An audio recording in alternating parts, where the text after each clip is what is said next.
Hello everyone, this is the Virtual Museum's Virtual Field Trips presentation presented by myself, Jessica Williams. This presentation shows some of the different avenues you can use and utilize in your classroom. Virtual museums were first established in 1991 at the International Conferences on Hypermedia and Interactivity in Museums.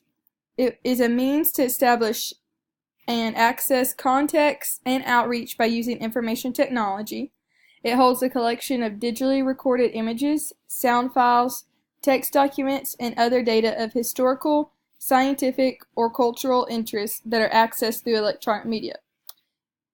As the Smithsonian Institute stated, it was established for the increase and diffusion of knowledge among men.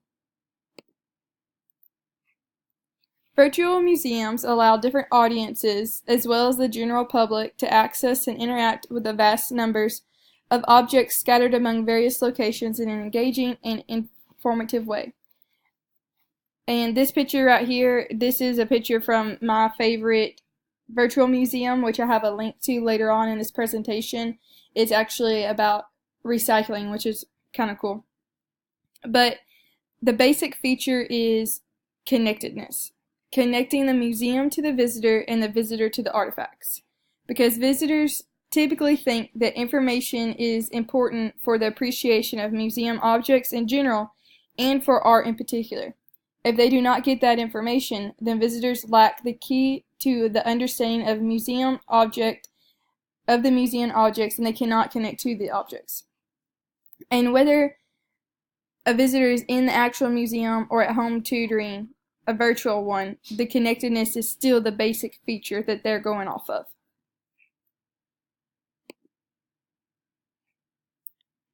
Like virtual museums, virtual field trips have a valuable role in supporting and enhancing real field work and empowering students who are disadvantaged financially or physically. It's an attempt to place further responsibility in the user's hands by allowing observations to be made without being on the actual site or having a lecturer at hand to explain. So an example would be if any of you all are familiar with Old Washington, Arkansas, how they have those field trips and the different monuments and houses to go through. Through a virtual field trip, a student would be able to access that online and walk through it just as they would if they were physically there, but instead virtually. As far as application to the classroom, field trips need to have a connection to the curriculum and should be timed to line up logically with the curriculum. So that is extremely dependent on the teacher to know for certain when the virtual tour would fit best, which would fall in your lesson plans and have the connectedness feature for you. Teachers need to work with field trip site personnel to enhance student learning. So for example, there are so many different virtual exhibits, field trips, and museums. Whichever one you choose, say for instance if it's the Smithsonian Institute, to contact the Smithsonian Institute and see if they have any other primary documents or anything that would further help your students along through that lesson plan. Teachers also need to prepare students in class before the trip, especially through the use of materials from the field site such as relevant primary documents or artifacts. So if the goal of the field trip is to engage the students in authentic learning, it's important to identify elements or characteristics of effective field trips from the literature. In a study that I used and I found, it was found that students who were engaged in all aspects of the virtual field trip they studied, such as the primary documents, artifacts, their lesson plans, whatever chapters in the book they're going over that would be applied to that field trip, anything like that, they performed significantly better on the test than students who just participated in the field trip. They were able to understand and comprehend that information better. So this right here is a model, elements of authentic field trips for social studies, real or virtual. And although it's social studies, it can apply to any different discipline or any different subject. In order to examine how these elements might better be optionalized in social studies for this case.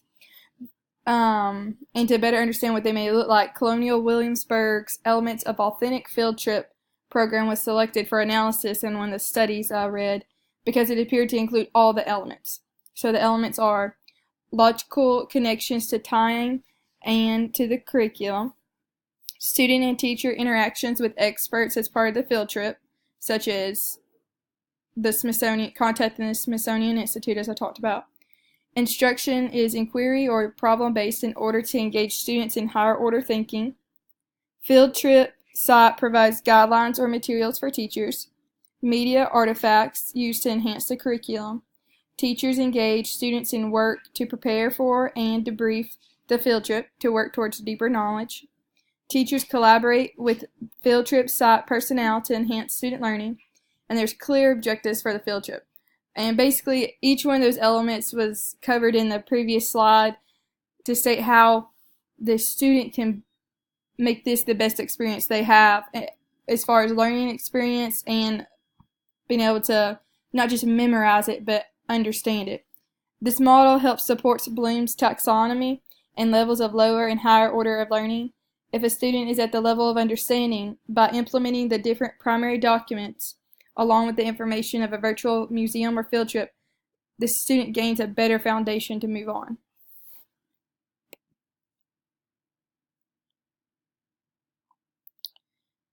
So some of these, this is just a brief list of some of the benefits. You wouldn't have to worry about travel fees. You wouldn't have to worry about high costs. You would not have to worry about issues of student equity. You wouldn't have to worry about difficulties faced by disabled students. You wouldn't have to worry about preparation problems. Ultimately, whether the visitor is a museum goer or a virtual visitor, it all goes back to one thing: free choice learning. Was the student prepared for the information that was given to them in this museum or in this field trip? Which goes back to Bloom's taxonomy of the student's level of order of learning.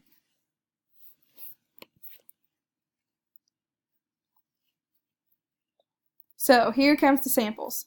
Each one of these links are easy accessible. You just click on them. For the purposes of the slideshow or the presentation, I'm just going to tell you all about them. So this collection focuses on the sciences of mummies, which I particularly thought was kind of cool. Although it's mainly targeted at middle schoolers. The collection invites students into an authentic understanding of how mummies form both naturally and culturally. Physical and forensic anthropologist Dr. David Hunt is featured as an expert learner. The collection includes an interactive webcast video with discussion questions, cross-cutting activities, and an independent project and other resources for teachers and students. When you access this link, it has the main page of the exhibit, and then you go down and say if you want to view the interactive video or actually see Dr. David Hunt making a mummy. They have all different little links you click on that just pop up. It's really cool.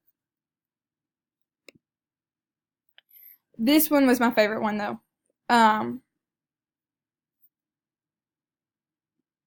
This was conducted and made at Oxford University. It is the Pitt Rivers Museum, which was founded in 1884 when Lieutenant General Pitt Rivers, an influential figure in the development of archaeology and evolutionary anthropology, gave his collection to the university. His two conditions were that a museum was to be built to house it and that someone should be appointed to lecture in anthropology. Present day, the museum virtual tour features the grand floor court and the lower gallery, which is this right here, this picture. And the tour features an impressive 360-degree views of the museum displays. Now, within this one link right here, there's so many different resources you can go to, and this is what I was talking about. I went to the one about the recycling. That was my favorite one, the picture of the dog previously that was in the slide. And this is just kind of a little bit about that piece. It says this section gives a brief overview of Transformations, the Art of Recycling exhibition. A more detailed analysis can be found in the book accompanying the exhibition, which is online with it. Please, you can just click on the different pictures for enlargements and captions. And the exhibit, it is arranged into 3 sections. So section 1 is recycling and form. Section 2 is traditional techniques and new materials. Section 3 is recycling and value. And what's cool about that is it teaches the viewer, and especially this is going to be for students, how to recycle, what you can do with your recycling, and then it makes it more cool and fun to where when they're learning this, it's something that's instilled in them. And then another thing that I really liked about it is that it has an education section for it, which introduces the teacher's packet that is related to the school projects, which can easily slide right into a teacher's lessons plan. Here are all my resources, and if anyone has any questions or anything else, feel free to contact me, and I hope y'all enjoyed this as much as I did. Thank you.